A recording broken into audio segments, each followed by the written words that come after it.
this is the future. The future is one where people are together. And if they want to see change in the company, they have that ability to step up and make that change. And people will appreciate them a million times over. A company is its people, and it is always going to be that way. What's up, everyone? Got an amazing episode today. We have Larry Gadea, the CEO and founder of Envoy. If you've walked into an office before COVID or even after, you've probably seen those iPads that you have to sign in and let them know that you're not a bad guy and you're not going to do anything bad. That company's Envoy. And, you know, they're a great story of really turning adversity into opportunity. And so on this episode with Larry, we talk about really the big shifts in his business and his product and how he galvanized this situation where people weren't really going into offices to actually grow the business exponentially in a situation where probably a lot of people, myself included, thought they were hurting. So a very fascinating conversation. I think Larry provides a lot of great insights around building morale and getting people aligned to a vision, which is one of the reasons why they've been successful through this particular period. Yeah, 100%. I mean, I think that something that stuck with me about Larry is a lot of the things he discussed around like being a founder, right? Being a founder and how not only is it important to spread that vision to motivate your employees, but also to motivate yourself. You know, obviously being successful, especially as successful as he's been, can lead to a big chunk of money and a great outcome for you personally. But even he said, right, at the end of the day, that'll only take you a couple of years, and you need to always look for more ways to continually get excited and get out of bed and keep building. And so for him to take a company like Envoy and find really exciting problems to solve and make that fulfilling is really awesome. Right on. Well, enough of our ideas. It's time to hear Larry's great ideas. Let's jump into this episode. Hey, Larry, what's going on? Hey, I'm doing well. How are you? I'm good. So this is going to be a fun episode because, you know, I'm sure you have these experiences, but as a founder, you know, things happen in the world. You kind of look around and you're like, man, I want to ask that person a lot of questions. And I mean this in the nicest of ways, but when COVID went down, the pandemic, the shift that's happening, you know, as a user of Envoy and checking into offices, I'll be honest, I was kind of like, man, I think these guys are effed. But you, like so many other businesses, and we're going to hear about it today, you know, figured out how to turn a challenge, as Kanye West would say in his new documentary, into an opportunity. And so maybe just to kind of set the backdrop, like pre-pandemic, what was Envoy? And then I want to hear about metamorphosis process. Yeah, metamorphosis. That's a word I got to use more. So Envoy is basically the thing that everyone used whenever they went into somebody's office. They would have to sign in. And traditionally, there would be like a visitor sign-in sheet. You would like write in like what your name is and kind of scribble it. And it was totally illegible. It wasn't very clear. It didn't bring any of the benefits that really the companies are looking for. And there's just this massive amount of like PII that's literally being put in front of everyone at all times. So there was this world that it was just this terrible experience, one that wasn't very like conducive of the brand a lot of these companies are trying to build. And it was also not very accurate and not very helpful for anyone. So kind of Envoy started as a very simple concept to take workplace problems and make them interesting, exciting, something useful, something that people can maybe, dare I say, be looking forward to them versus like, oh, I got to do this thing because of security. And I think that this whole industry of the workplace is exactly that way. It's always been this way where it's like a lot of the products that were built, a lot of the processes, a lot of the things are, well, you have to do it because of security or like, you want to get in this building or not. And it's just not a great, like, that's not a great way to have any kind of first impression of people coming into your business. So yeah, so we're number one fastest growing. We were doing something like, it's like 250,000 people a day were going through our systems all around the world. Like that's a lot of people doing any one thing. And it's a lot of iPads being tapped on, but it's like, these people all kind of saw it. They liked it. And they were like, oh, this isn't absolutely horrendous, which is literally the bar for this industry. And it's like, they were like, you know what, let's bring it to our company. So it's that kind of growth and that kind of like, dare I say virality these days, but like that kind of virality that has gotten us into all of these different businesses, something like 15,000 workplaces using it on a daily basis. Yeah. And then so that's how we grew, number one, fastest, all this good stuff. And it took a lot of work, and it took a lot of it took some time as well. It took several years for us to get to where we were. But it was done because people liked it. And I think that just as a product minded person, it's like, there's nothing better in the world than people choosing your thing because they really like it and they appreciate it and you see the value. So I get my little goosebumps with that. But there's also a business to run too. So don't get me wrong, but yeah.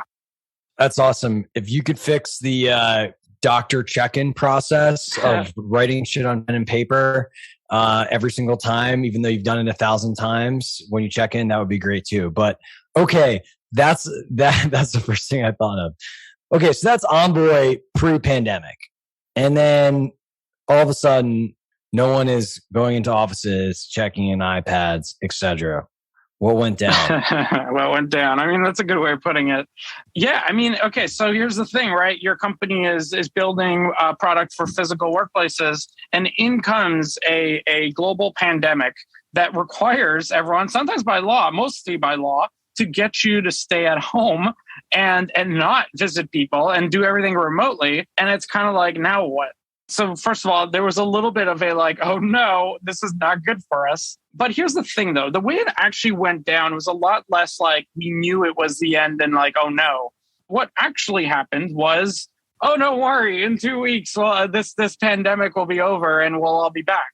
Or then it was like, oh, well, the 2 weeks have passed, but like in 2 months, it'll be fine. And like right now we can just do different things. And then it's like, oh, well, don't worry when school starts. So the governments really did help in like keeping everyone kind of like, oh, it's coming soon. Oh, it's going to be here. Oh, it's like, so there was never like oh no, it's going to be 2 years of a global pandemic that may impact your company. So that was the first piece. Now we're always trying to think forward and like, oh no, what could possibly happen? And it didn't take us too many of these updated timelines from governments for us to really start thinking about it. But it got to a point where it's like, okay, we were at the beginning, we were using it as time to like, okay, we get to fix like some of the bugs now. We get to fix the platform. We get to like refactor all these pieces that we've wanted to do forever without as much like we need it now customer pressure. And that helped a little bit. But what we started getting is more calls from customers, and they didn't want like, I don't know, like we want multiple flows that had like multiple conditions in there and all this kind of stuff.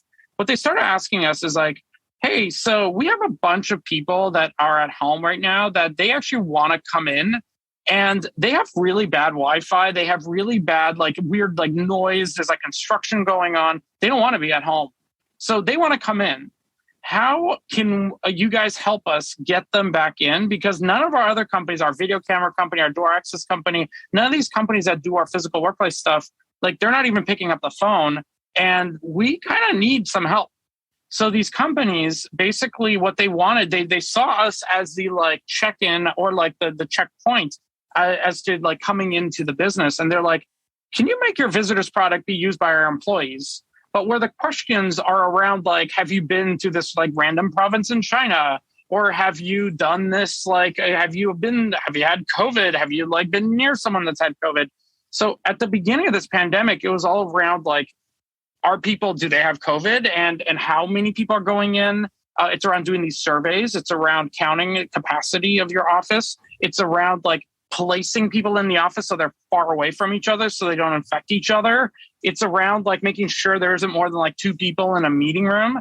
So there's all these precautions, like temperature checks were another one. What's the other? Contact tracing. We literally went on every one of these. And we built things that were all related to these because our customers needed to know that like they had some kind of plan. All of them knew that they wanted to go back to the office, every single one of them. The problem is that they didn't know when it was going to be. So they needed tooling meanwhile. And for us, originally, it was like a churn mitigation thing. So what we did is we didn't charge anything for our new Envoy, what we called at the time Envoy Protect, and it still exists. And we still don't charge for it, which is interesting. But it's there as a way of basically, it's like, hey, your visitors, your employees, it's all the same. These are people coming into your business and you got to be safe with them. So it was a bunch of tooling around that. And that's what not just what caused us to not drop revenue, but literally increase it. Because now these companies were inserting Envoy inside of these offices that they were too small to have visitors. So the revenue increased. And then the moment we announced stuff like desks and rooms, which are optimized around, well, oddly, bringing people together as part of hybrid work and the future of work, that's when things just accelerated, went exponential, basically. And then we started getting lots of phone calls, including from Brookfield, who recently led our Series C of $111 million. You just had to keep building. And I think a lot of companies aren't set up to keep building. Ours internally wasn't perfect. But like this pandemic really kind of separated companies into like, will you keep building and like doing whatever it takes? Or will you be talking about how terrible the pandemic is? And don't get me wrong, we talked about how terrible the pandemic was too. But like we unified and focused people and got them excited by the opportunity that the pandemic brought us. So yeah, it's a lot of telling ourselves happy things that actually got us motivated and excited. That's really interesting. I just think so many of us were like during the pandemic and even now in this like, oh my God, how do we save customers? Instead of asking like, hey, how have your needs changed? And it sounds like they were just coming to you. Yeah, well, that did help us a lot. We're very fortunate that this industry, even today, is very, very underserved. I don't know why. I think it's just people think that all workplace problems are kind of like, I don't know, they're not interesting or something. And arguably they're right. They aren't that interesting when you use the solutions that existed. But you can make them interesting. Like, it's like, guys, a visitor sign-in thing doesn't have to be boring. It can be interesting. Maybe they sign in with Bluetooth. Maybe there's like, it notifies people on different channels. Maybe it lets you know the average wait time. Like, you can make things interesting. You just have to actually like try to do that. And it's a very RFP driven world too. So it kind of got us it's a very like, do you do this checklist? And if you don't, well, I'm sorry, your competitor does, even though all of the different checkboxes all are implemented horribly and everyone's going to hate using it. But hey, my boss wants me to have a checklist that is checked off. So this is the kind of like, this is the industry typically. And we've just kind of taken a very consumer mindset to the whole thing. So it's like, I think that's what helped us a lot and kept people motivated and excited internally here. At least me, that's for sure. Because it's just like, it's very important that we do fun things. Otherwise, you just can't have a company operate for very long. That's a really good point. So you talked briefly about these new products in the future of work. I mean, what are the most emergent companies that are bringing people back into the office, you know, that you're working with? Like, what do you think that future looks like? Yeah, no, it's a great question. And it's kind of like, okay, so Larry, like 3 to 5 years from now, what's the future? And it's like, sometimes people expect to say like, oh, it's going to be VR. Like no one's going to get to know anyone. Like it's going to be great, but it's in VR. So honestly, the future of work is going to be very similar to the way it was before, unfortunately. It's going to be very people oriented. People are going to appreciate each other for more than just the results that they produce in the cloud. And they're going to be about the humanity in it all. It's going to be about the trust of the people. It's going to be about building relationships that you can leverage to take risks with people. It's going to be about learning together in an environment where not everything has to be scheduled, but an environment where people see each other and like see the struggle or see the excitement, and that changes their own mood. It's around like just bringing some humanity to the work you do, as opposed to being so damn like picky about like, well, I got to be able to do it from my bedroom. So it's this is the future. The future is one where people are together, and like, yes, it does suck to like go do the commute, and yes, it is expensive to live near the office. But like, we just have to put up with these downsides because the upside is so much more positive in bringing real character and humanity in the workplace. So workplaces are the future. I know it's a crazy thing for someone to say, but that's definitely key. The future that you just painted is something that I would enjoy. Candidly, I do definitely miss, more of an office place environment and just the human interaction that comes with it. However, I do think that's still like basically that's a pretty hot take that it will look like it was before. I'm just curious, like, are there any real indicators and vectors that you're getting that actually make you feel this way? Yeah, I mean, it's absolutely. I mean, look at just literally as of days ago, Microsoft announcing they're starting to ask all their people to go back There is Google yesterday said the same thing. I think Facebook or Meta, or whatever their name is these days, they are also asking their folks in different ways. I was just looking at our own numbers. These companies, which have been in this world for 2 years now, that have not been able to do a full rollout through multiple different versions of the pandemic, multiple different contagious things, they keep renewing. And literally today, we're doing more with them than we were before the pandemic. Net up over this time, they should have all left. If Envoy or the workplace was some kind of nice to have that, I don't know, we should have cratered. We should have gone bankrupt immediately. But that's not what happened. Things went up. And that's the whole thing. So the gross retention is absurd. The net retention is even more absurd. And it's because they want to invest in new technologies around the office. It's not just also for 5 days a week. I do think the days of 5 days a week are not going to be working for most companies. And for what it's worth, it wasn't ever working. There was clear, these companies, everyone tried some form of no meetings Thursday or the Friday, or every company already, this work from home thing, it's not some novel concept. It has existed and it is continuing to exist. And it's just there will be some companies that maybe have more of it, and companies will compete on how much flexibility they can give and that kind of thing. But it's kind of the future is in workplaces now, not all the time, but a lot more than during the pandemic, that's for sure. But it's also there's a lot more stuff that's really interesting now. It's because of all of this logistical stuff that's been solved throughout the pandemic, things like keeping track of who's coming in, which days, so you can make sure there's not too many people in for COVID reasons. Now we're using that same technology for things you know what? If you're keeping track of people coming in, maybe only assign a desk on those days and then assign it to somebody else on other days. Or don't order too much food if there aren't that many people in, and you know exactly how many people are going to be in. Or maybe the people that do come in, they have assigned parking, and there's a meeting room near where they sit. And it's you can now start doing so many more logistically burdensome things that would have been a pain before, but now you can just basically do more and more different services there's a lot more sharing of things that is going to happen in the future. And it's because the flexibility is there, and it's in the people's interest too. It's not just a business efficiency money grab thing. This is literally you now just have more flexibility yourself, and the businesses being more efficient with their dollars spent.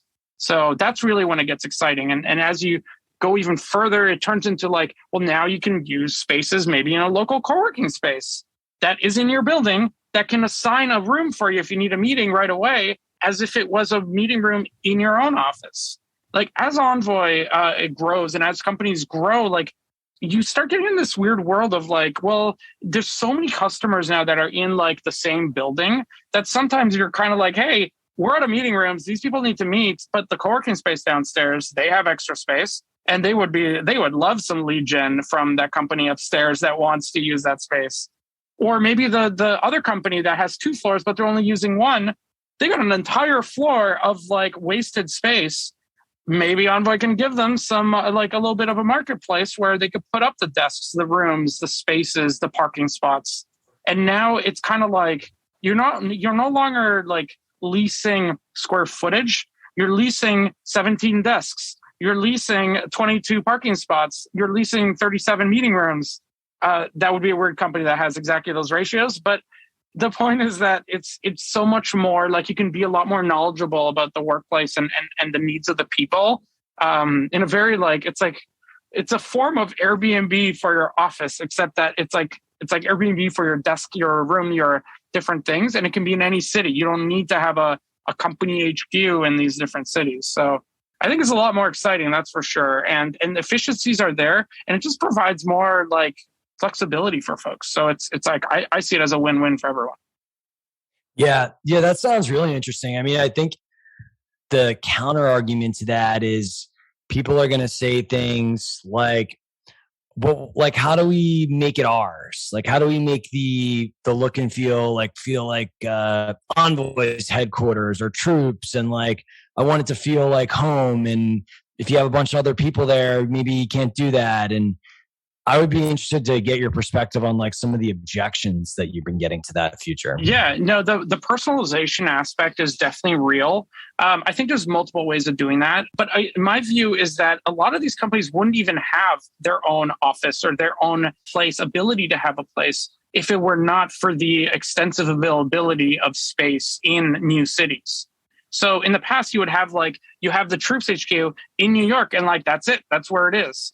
But if your people were in a different city, I don't know if they would have been able to kind of combine together to start a new office without having some substantial amount of people. So I would say that people are going to go in, and then you're going to have one person, and you're going to have two, and then three and four. And then it's cool, now you can migrate to your own office. And that's how you would you would actually be able to create a city there versus before, where they just would have all worked either remotely, or they would have had to have been in New York where the HQ is. So so that's kind of that's one view at it. Another one is there's this mobile app that really does unify itself around the brand of the company. So this is all done, by the way, by the employees on an app where they can see the office map. They can see who else is coming in. They can brand it with their company brand. They can have company announcements on there. They can open up doors. There's just order food and then the parking and all these different things. And that is surrounded by their branding. So I would say that culture oftentimes is just the people getting together. I think that if they can do that is how you build your culture and brand and identity. But I do think that if you want to get the signage and all that, I don't know, maybe there could be a plan where they bring in the signs and you also get 5 or more people and somebody shows up with your says Troops on the side. Yeah, I think that's the kind of a way of solving that. But I think as companies get bigger, they will still want to have their own space. And then you get to that world where now they can provide space to the system. So it's a world that it's never going to be one or the other. It's going to be both, and enabling both is I think the strategy here. Yeah, that's awesome. One thing that I'm interested to see what happens is, past couple of years, the big thing that I've seen is a lot of people just moved out of metro areas. A lot of people just moved out of the city. And I'm kind of in that camp, kind of not. I moved from Manhattan to Austin, and in Austin, I'm not living downtown, but I'm living on the east side, and there's some co-working spaces. But all these people that are in the burbs, I think, are dying to not have to commute in, but also not have to be at their house 5 days a week. And so who is tackling the work, the office space challenge in the suburbs? But I think that's a really interesting opportunity and thing that exists. Yeah, I think it's always trade-offs, right?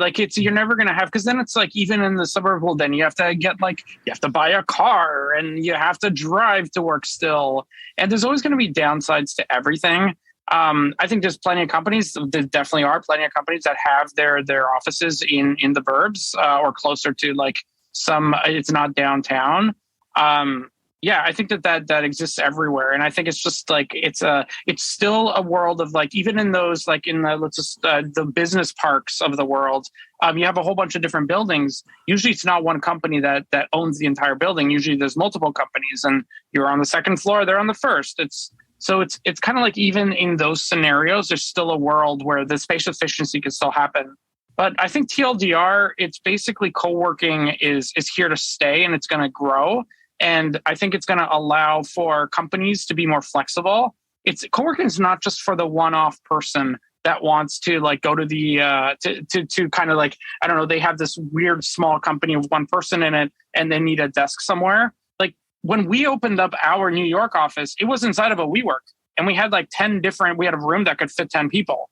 So it's kind of see companies are doing this more and more, where their expansion into a new city is by using co-working space.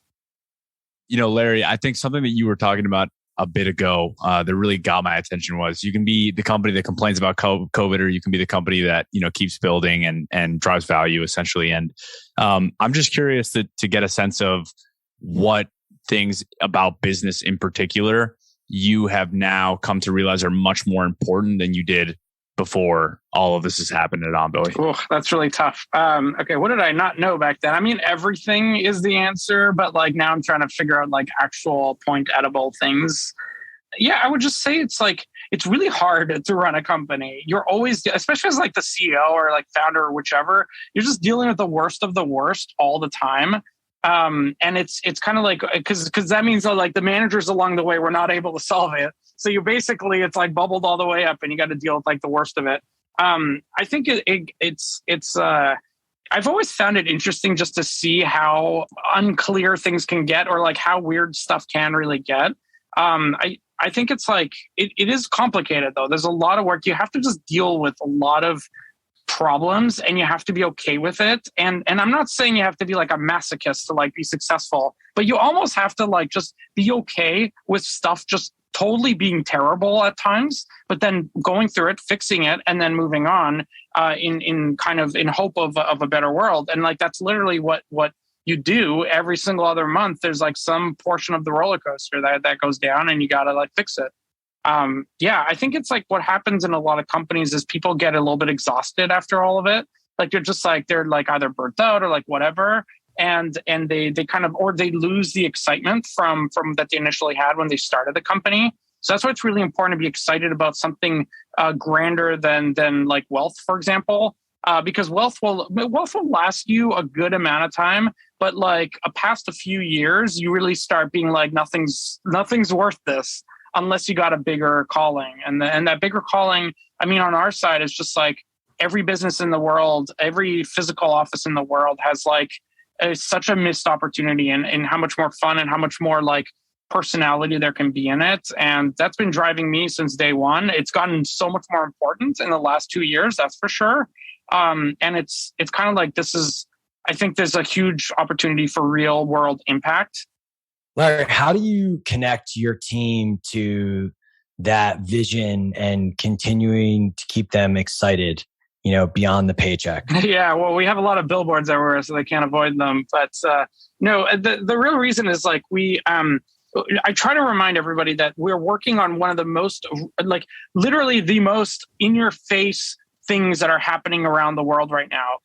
Every single company is talking about like, well, how do we work? Are we in office? Are we at home? Like, are we going back to the office? How many days? Like, we are literally at the center of it all, especially with like the vaccine. And like, we just built all this functionality around vaccines a few months back. And then we had to add like booster support recently. And now the engineers are like, well, is this just like one variable or is this an array? Do we need to have multiple booster support? Because like my friend was listening to the news the other day and it sounds like this is an ending. And it's like those kinds of things, like people really feel into it. Like it's like literally the news you listen to today will change literally everything that we have to do, build for the next month.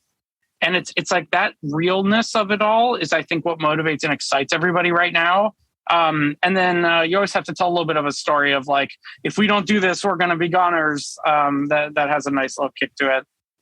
But it's there's just something about like really being in the moment. And I think that's for the right people, it excites them. A lot of people don't like the change. Like everybody doesn't like change. Some people kind of like it. And it's like, we want to keep the folks that kind of like it because it's constant change. That's for sure. The pressure in a company is always to get more and more kind of less change, less risk, more predictability, and more free time. It's essentially more free time is actually that's part of the checklist. It's kind of like in a startup, you actually actively fight against all of those things. Like discomfort is desirable. As painful as it is, and like I ask anybody when they're uncomfortable about something, they don't like it. But like when you look back on those moments, they're actually a lot more exciting and a lot more interesting than they were in the moment where you were just upset at everyone and you thought everybody was out to get you. But it's like that is the reality of like operating a startup is that it's just like it's chaos and it's kind of like you gotta like do the best you can. It's like you have so many fires going on at any one point. You're trying to decide which one there's like which one's hotter, and it's like they all look very painful. So it's like you got to pick the right pain. But again, you don't have to be a masochist, but it's like it's important that you be okay in that environment and you find a little bit of a thrill in solving them. And this applies to everybody in the company. So you guys just got $100+ million investment from a massive, I mean, Brookfield's kind of more traditional real estate they have really investor. nice buildings. I've been in Brookfield Place in New York. It's dope. Yeah. And so what are you going to do with that? Hiring. Where does 90% of any company's money go? Hiring. So no, we need to keep building. Like I mentioned earlier, there's so much green field in offices and in workplaces and in the future of work. So we want companies to know if they use Envoy in whatever way, Envoy will keep on delivering, not just in what they bought at the one time, but like we will adapt to any kind of pandemic, we'll adapt to any kind of hybrid work, we'll adapt to any kind of technology or a new employee-centric way of having a future workplace. So I'm happy that we got a bunch of money so we can do lots of experiments and build new things. And maybe open up some more of our own offices too. That'll be kind of fun. But we've already, like, even in the pandemic, we opened up. We have a new Denver office. We're setting up something in Austin as well, so that should be exciting. Sweet. And then we also, of course, have San Francisco, where we're back at hiring. And the real estate costs have not gone down in San Francisco. Like, we're still doing an obnoxious like $85 or $90 a square foot. It's insanity. But like, hey, price is going to be what people pay, and it looks like we're paying it. So, Larry, earlier in this conversation, you were talking about how you're a product-minded person, and as a product manager, I feel like we have to balance being nimble with long-term thinking constantly. And it also feels like Envoy as a company was on its toes, constantly shifting to daily news changes all the time. And I'm just wondering, I would love to hear more about what that actually looked and felt like within the product and engineering team. And then secondly, I would love to hear if you've changed anything about the structure or org design of those groups now that you're raising all this money and looking at a world where you're like, let's dream up and do all these experiments and have some, fun and creating some innovative things. Yeah. No, so it's actually very interesting. This pandemic, because it's been so in the moment, it actually makes things a little bit easier because everything is super like now. So you don't need to do very long-term planning. Now, somebody like me will always get very nervous when you're not doing any kind of long-term planning, because it's also like, well, like people also naturally get like frustrated and like upset if they're not building towards something. Like, you can't be building towards the next news article. You got to be building towards something big and exciting and ambitious and inspirational. So in the middle of it, we're kind of like, okay, guys, like, remember, we are building a workplace platform. And the point of the platform is that there's a bunch of services that serve us so we can build more products on top of it too, but also let our third parties and external companies build on top of it too. And this is the piece that we really started reinvesting in. Like, when the pandemic started, everybody stopped and we all just built like in the moment things. But as it went on, it was kind of like, okay, wait a second. This feature, like, we took our visitors product, we made it for employees. But there's some stuff in there. Like, we took the door access that was used for contractors, all the integrations, and we made them for employees. And then our desking product, for example, was at first a feature of Protect. But then we're like, hey, all these people, like, there's some companies that just like are over COVID and they want to kind of just go into the future of work, which for them, they're defining very clearly as like flexibility and hot desking. So instead of keeping desks away from each other, we need to put them together. So that caused us to create Envoy Desks, which is a much bigger product that has a whole roadmap and it wants to integrate with everything. And we want to actually use the same backend for like parking and rooms and all this other stuff. But the point is that it's kind of like we took a lot of the short-term things that we did, and we're finding ways to not throw away the precious code and actually use it in a more longer-term way for the different products. But it is tricky though, because sometimes like you just got to throw stuff away and be okay with it. I think that's one of those things. Like, there's a checklist of these, but it's like, that's one of the things that like people fear so damn much. But it's like, no, you should be proud that we built something that we threw away and we don't feel bad about it because it's just not useful anymore. I think sunk costs really drive a lot of people's lives, and it drives them crazy because they want to make the right decision the first time, but they got to realize that there's no world where you make the right decision. So let's make the least worst decision, because that's the one that you're going to have to throw away anyways. Try telling people that without them living it. That's impossible. Try telling me that. You just have to go through it. Well said, Larry. We're gonna land the plane here, but the theme of this episode, I think, is a lot of insights What is one of your more counterintuitive or uncommon thoughts about building startups relative to what maybe when you started the company, or what common advice you hear out there? Oh, that's interesting. It's really interesting how like a company really is just its people. Like everyone assumes there's always like, I don't know, there's like some ivory tower where like the decisions are getting all made and it's like going down through like the little pipes or whatever, and like everyone gets instructions, and it's like that's just how it goes even from day one. And it's like no, it's not. And if it is, there's like some egomaniac like myself up there, and it's like not necessarily, but it's like they can barely even control it too. A company is its people, and it is always going to be that way. And it's the way that you hire and the people that you hire that define what your company becomes. Yeah, I think it's a really good point. And I think, as leaders, one of the ways that you can foster that behavior is, put in systems and processes that make it easier to do that.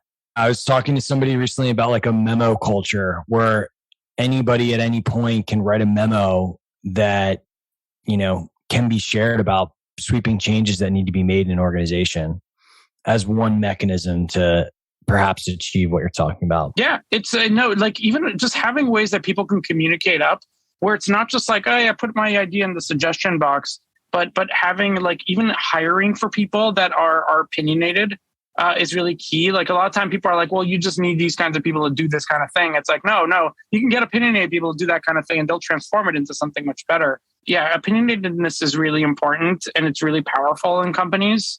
And it's just like encouraging that environment is really, really key as well. Well, some really good ideas and really good thoughts here, Larry. We're really grateful for having you on the show. If people want to get in touch with you or stay on top of what Envoy's doing, what's the best way for them to do that? Envoy.com, check out all the things. We got lots of exciting things there. Nice.